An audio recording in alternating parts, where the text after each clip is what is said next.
Koregaon park जमीन गैरव्यवहार प्रकरणात निलंबित तहसीलदार येवले यांच्या जामीन अर्जावर थोड्या वेळात सुनावणी सुरू होईल। जमीन गैरव्यवहार प्रकरणी येवले यांच्यावर खडक पोलीस स्टेशनमध्ये गुन्हा दाखल आहे। या प्रकरणात सूर्यकांत येवले यांनी न्यायालयात जामीन अर्ज दाखल केला होता।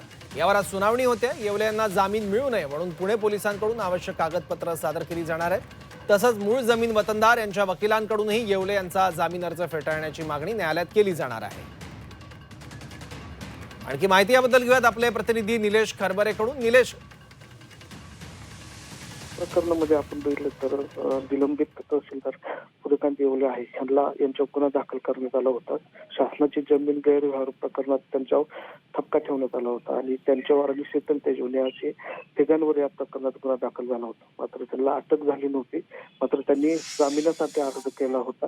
आता या जामीन अर्जावर आज या ठिकाणी शिवाजीनगर न्यायालयामध्ये सुनावणी सुरू होईल।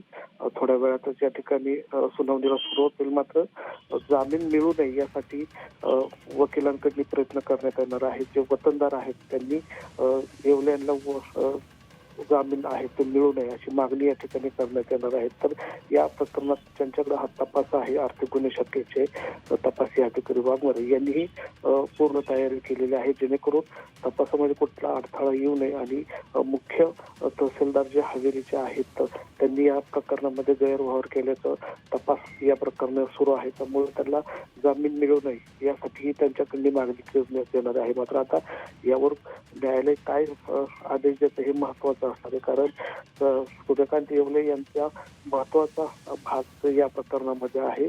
त्यांच्याच देखरेखीखाली हा व्यवहार झाल्याचं या ठिकाणी प्रथमदर्शी उघड झाले। त्यामुळे त्यांच्या अटकेची कारवाई ही आता होणार का नाही हे पाहावं लागणार आहे। मात्र गुन्हा दाखल झालेला आहे।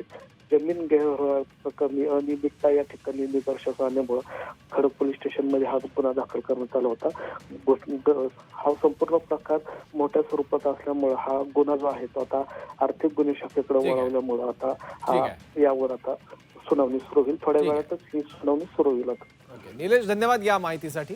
येवले पुण्यातील निलंबित तहसीलदार आहे, ज्याच्या जामीन अर्जावर आज सुनावणी होणार आहे।